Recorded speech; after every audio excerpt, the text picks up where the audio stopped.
اور خاص طور پہ اپنے بچوں کو علم دین سکھاتے ہو سکھاؤ، ساتھ ہی ساتھ دنیاوی علوم بھی ان کو سکھاؤ، ان کو ایجوکیشن دو۔ کب تک کہ غربت میں زندگی گزارو گے، کب تک ان پڑھ رہ کر زندگی گزارو گے، کب تک جہالت کی وادیوں میں زندگی گزارو گے؟ اہل بیت کا پیغام یہ بھی ہے، اس پورے گھرانے میں کوئی چھوٹا موٹا پڑھا لکھا تھا نہیں، سب بڑے بڑے پڑھے لکھے تھے، اس لیے سب امام ہوئے۔ اتنے بڑے بڑے پڑھے لکھے تھے کہ امام اعظم جیسے امام کے بھی استاد اگر دیکھنا ہے تو آپ کو اہل بیت کے گھرانے میں ملیں گے، امام شافعی کے استاد دیکھنا ہے تو اہل بیت کے گھرانے میں ملیں گے، امام احمد ابن حنبل کے استاد، یعنی استادوں کی زندگی دیکھنا ہے تو وہ سب آپ کو اہل بیت کے گھرانے میں ملیں گے۔ تو آپ بھی اپنے بچوں کو پڑھائیے، تعلیم دیجیے۔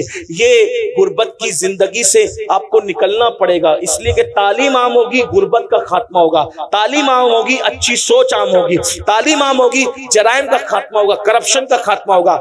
یہ مت سوچو کہ ہمارے بچوں کو ہم کیوں پڑھائیں، بچوں کو پڑھائیں گے تو نوکری نہیں لگتی۔ میرے بھائیوں، ہم نوکری کے لیے بچوں کو نہیں پڑھاتے، ہم اچھا انسان بنانے کے لیے اپنے بچوں کو پڑھاتے ہیں۔ اس لیے اپنے بچوں کو پڑھائیے۔ اور ایک بات آپ سے کہتا ہوں، یہ برا مت ماننا، جتنی رقم آپ جلسوں پہ خرچ کرتے ہیں، جلسوں کے خرچے کم کر کے اتنی رقم آپ تعلیم کے نام پہ خرچہ کیجئے، اس لیے کہ تعلیم ضروری ہے۔ پہلی آیت جو آئی ہے وہ تعلیم کے حکم پر آئی ہے، اقرأ بسم ربک الذی۔ آپ علماء سے سنتے رہتے ہیں اپنے بچوں کو ایس ایس سی پڑھا کے، یعنی 10ویں 12ویں پڑھا کے ڈراپ آؤٹ مت کرو، نکال مت لو، بلکہ ان کو اعلیٰ سے اعلیٰ تعلیم دو۔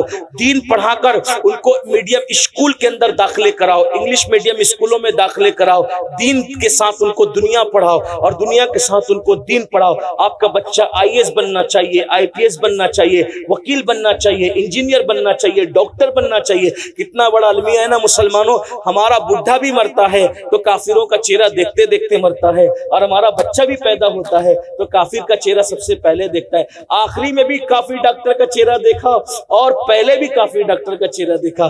کیا یہ نہیں ہو سکتا کہ ہمارے مومنین کلمہ پڑھنے والے بڑے بڑے ڈاکٹر ہوں، تاکہ بچہ پیدا ہو کے پہلے مومن ہی کا چہرہ دیکھے، اور ہمارا مرنے والا بڈھا بھی مرتے مرتے بھی کسی مومن کا چہرہ؟ یہ ساری باتوں پہ کب غور کرو گے؟ آپ تو برادری کے نام پہ لڑتے ہو، سلسلے کے نام پہ لڑتے ہو، محلوں کے نام پہ لڑتے ہو، چھوٹی چھوٹی باتوں پہ لڑتے ہو۔ بھائیو، یہ لڑو گے تو پھر آپ اس طرف سفر کب کرو گے؟ ستاروں کے آگے جہاں اور بھی ہے، ابھی عشق کے امتحان اور بھی ہے، تو شاہی ہے، پرواز ہے کام تیرا، تیرے سامنے آسماں اور بھی ہے۔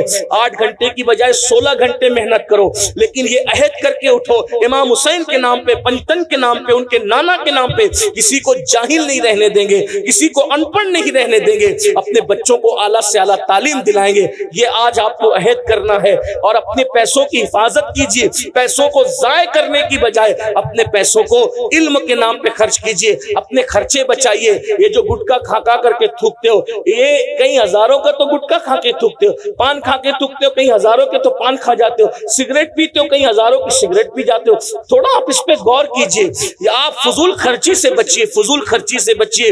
اور آپ لوگ کہتے ہیں مسلمانوں کے پاس پیسے نہیں ہیں، میں کہتا ہوں جتنی دولت اللہ نے تمہیں دی ہے اتنی کسی اور تو حصے میں نہیں آئی بھائیوں، لیکن ہمیں جہاں خرچہ کرنا چاہیے ہم وہاں خرچہ نہیں کر رہے ہیں، اس لیے یہ سارے پرابلم ہیں، مسائل ہیں۔ تو اپنے پیسے بچائیے، اپنے خرچے بچائیے، فضول خرچی سے بچیے، اور اپنے بچوں کی اور بچیوں کی تعلیم پہ خرچ کیجیے، اپنے ماں باپ پہ خرچ کیجیے، دین پہ خرچ کیجیے۔ اللہ پاک کی بارگاہ میں دعا کرتا ہوں اللہ میری قوم کو صحیح سمجھ عطا فرمائے، اور آپ سے یہ گزارش کرتا ہوں کہ یہ جو آپ کا گاؤں ہے اس کا نام مجھے نہیں پتا ہے،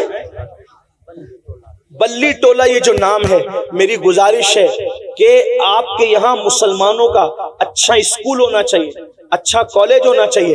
مسلمان سر جوڑ کر بیٹھیں، اونچے مینار بنانے کی بجائے اسکول اور کالجز اچھے بناؤ جہاں دنیاوی علوم کے ساتھ دین بھی پڑھایا جاتا ہو۔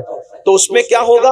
اپنا اسکول ہوگا تو انگریزی رسول کے ماحول میں ہوگی، اور اگر یہی چلتا رہا، رات بھر جلسہ کیے، فجر تک جلسہ چلائے، اور اس کے بعد مقرر بھی جا کے سو گئے، ناطخواں بھی سو گئے، ناظم بھی سو گئے، پیر صاحب بھی سو گئے، مرید صاحب بھی سو گئے، سننے والے بھی سو گئے، سب سو گئے، تو یاد رکھنا ایک دن پچھتاؤ گے۔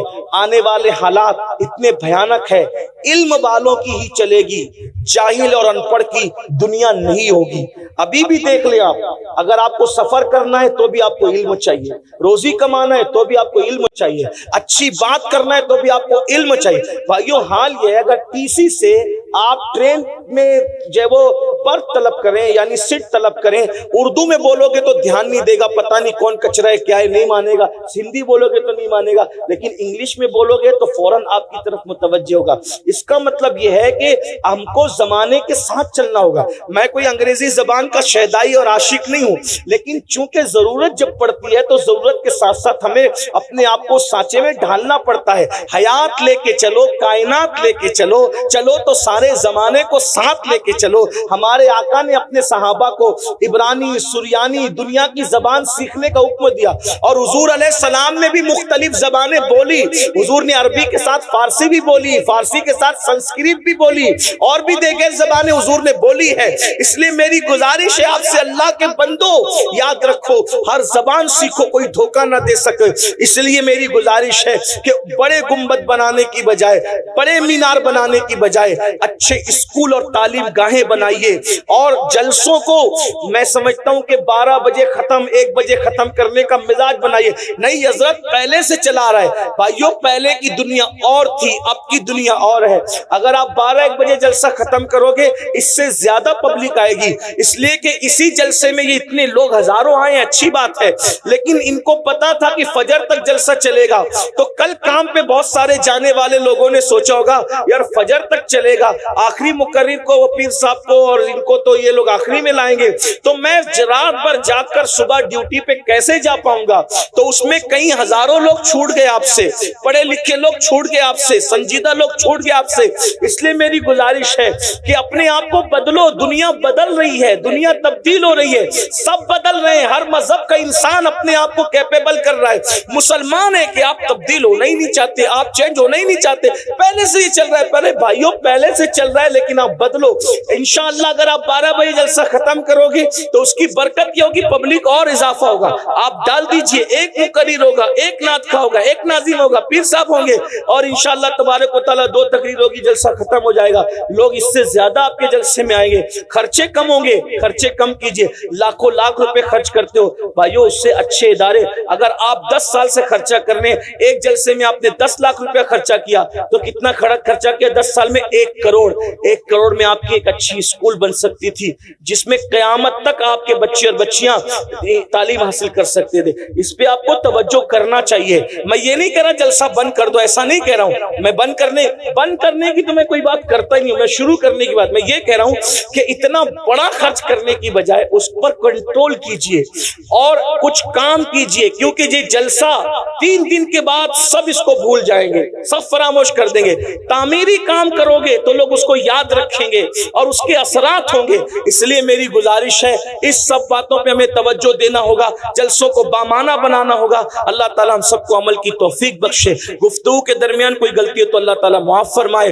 اور آپ ابھی یہاں سے جائیں گے تو پہلے فجر پڑھیں گے، اس کے بعد سوئیں گے، کوئی فجر پڑھے بغیر نہیں سوئے گا انشاءاللہ۔ فجر کا وقت شروع ہے، بتاؤ کون کون وعدہ کرتا ہے آج سے نماز کی پابندی کا؟ امام حسین کے نام پہ، پنجتن پانچ کے نام پہ کون وعدہ کرتا ہے؟ ہاتھ اٹھا کے ذرا اظہار کریں، ذرا ہم بھی تو دیکھیں نا، اللہ پاک بھی گواہ ہو جائے، اس کے فرشتے بھی گواہ ہو جائے، اس کے رسول بھی گواہ، ذرا بتائیں، اندھیرے میں کچھ کم نظر آتا ہے، دونوں ہاتھ کھڑا کریں، کتنے لوگ ہیں؟ سبحان